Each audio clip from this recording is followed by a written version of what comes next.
আল্লাহর ওলিদের প্রয়োজনটা কতটুকু? আপনি নাম শুনেছেন ইমাম আবু হানিফার, আমরা হানাফি মাযহাবের কথা বল না, আমরা কি হানাফি মাযহাবের যিনি ইমাম তিনি হলেন ইমাম আবু হানিফা নোমান ইবনে সাবিত আবু হানিফা রহমতুল্লাহ আলাইহি।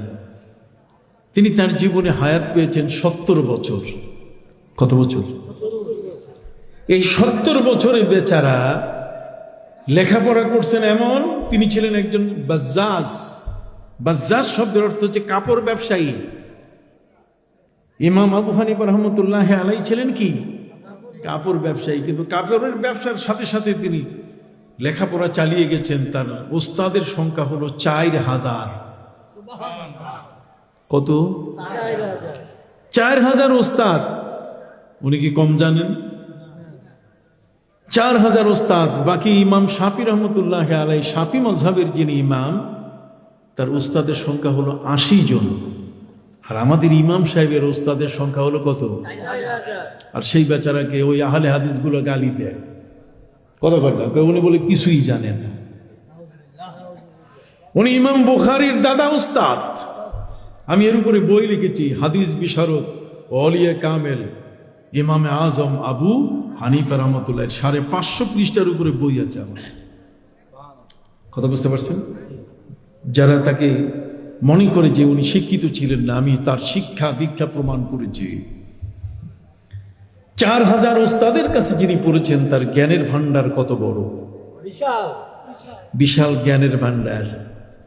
সেই ইমাম আবু হানিফা রহমতুল্লাহ আলাইহি তিনি বলেছেন, লাউলাস সানাতান লাহালাকা নুমান, লাউলাস সানাতান লাহালাকা নুমান।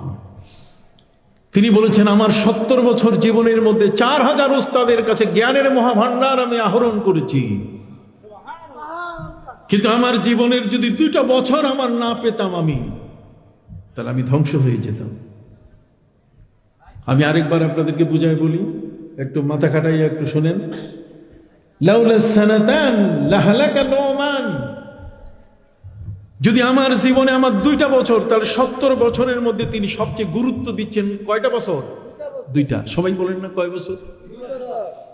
লাউলাস সানাতান, যদি আমার জীবনে 2টা বছর আমি না পেতাম, লাহালাকা ধ্বংস হয়ে যেত, নোমান আমি আবু হানিফা ধ্বংস হয়ে যেতাম। আমার এই জীবনের 2 বছরে আমি 4000 ওস্তাদের থেকে যত জ্ঞান নিয়েছি, ওই জ্ঞানগুলোকে আমি পরিষ্কার করে নিয়েছি তার দ্বারা। 2 বছরে আমি আমার জীবনের সব সংগৃহীত যে জ্ঞান ভান্ডার, এটাকে আমি পরিষ্কার করেছি 2 বছরে। জ্ঞান আনলেই হবে না, জ্ঞানটাকে কি করতে হবে? এটা রেকটিফাই, পরিষ্কার করতে হবে। জ্ঞানের মধ্যে জং ধরে। হ্যাঁ, রিফাইনারিতে যেমন লোনা পানি মিঠা পানি হয়ে যায়। সম্মানিত সুধী, কিছু জ্ঞান আছে যে জং ধরলে তখন নবীকে নিয়ে বাজে কথা বলে, হযরত আলীকে বলে মাতাল, না হলে আম্মাজান আয়েশাকে, খাদিজাতুল কুবরাকে বলে যে বুড়ি, তালাক খাইছে। এই ভাষাগুলো তার মধ্যে চলে আসে। ওই জ্ঞানের জং ধরছে তো, উরির সর উপরে আবরণ করছে। হযরত ইমাম আবু হানিফা রাহমাতুল্লাহ আলাইহি তিনি বললেন, লাউলাস সানাতান, পড়েন না একটু, লাউলাস সানাতান বলেন না, লাউলাস সানাতান লাহালাকা নুমান। যদি 70 বছরের মধ্যে 2 বছর আমার জীবনে না আসতো, আমার ভাগ্যাকাশে 2 বছর যদি আমি না পেতাম, তাহলে আমি ধ্বংস হয়ে যেতাম। আমার জ্ঞানের ভান্ডার আমাকে সহযোগিতা করতো না।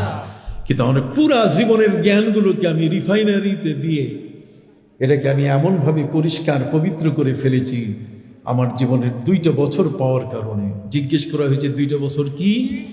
আমি 2 জন পীরের বাড়িতে, 2 জন পীরের বায়াতে তার মুরিদ হয়ে আমি তার কাছে আমার জ্ঞানগুলো পরিষ্কার করে নিছি। সুবহানাল্লাহ।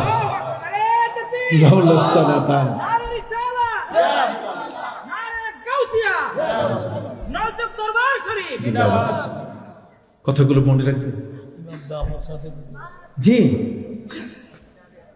হযরত ইমাম আবু হানিফা রাহমাতুল্লাহি আলাইহি জ্ঞানের এত বড় ভান্ডারের মানুষটা, তার জ্ঞানটাকে পরিষ্কার করতে 2 জন পীরের কাছে বায়াত হতে হয়েছে। দুইজন, একজন বাবা আরেকজন কি ছেলে।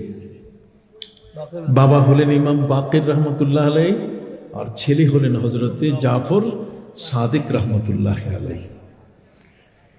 এই দুইজন অলির দরবারে যাওয়ার কারণে ইমাম আবু হানিফা বলছে, আমার জীবনের সব জ্ঞানগুলোকে আমি এমনভাবে পরিষ্কার করে নিয়েছি যে কিয়ামত পর্যন্ত আমার দেওয়া সেই জ্ঞান, মাসলা, ফতোয়া এটা কাটার মানুষ নাই। সুবহানাল্লাহ বলেন। সব এই জন্য যে পারে না, ওই যে আঙ্গুর ফল খাইতে পারে না, এই জন্য টক। ইমাম আবু হানিফাকে এই কারণে দেখতে পারে না, যেহেতু কাটতে পারে না। কথা বুঝতে পারছে?